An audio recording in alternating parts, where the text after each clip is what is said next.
एक मुलगी साताऱ्याला राहत असते आणि तिचं स्वप्न असतं की चांगलं शिकून मुंबईला जाऊन सेट होऊन चांगला जॉब करून चांगले पैसे कमवून एक फ्लॅट विकत घ्यायचा. आता हे स्वप्न तर भरपूर जणांचं असतं, पण सगळ्यांचं हे स्वप्न पूर्ण नाही होत. पण हिच्या बाबतीत असं काही नाही होत. ती चांगल्या जॉबला लागते, चांगले पैसे कमवते आणि ही फ्लॅट घेते. काही वर्ष काम करते, मेहनत करते, पण ही फ्लॅट घेते.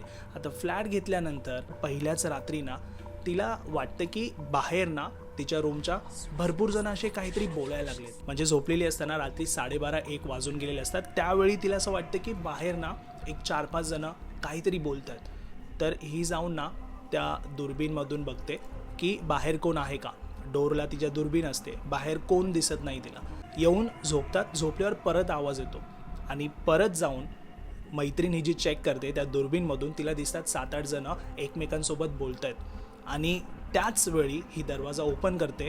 तिला दिसत नाही बाहेर कोण. सर्वजण गायब झालेले असतात. हे बघून ती शॉक होते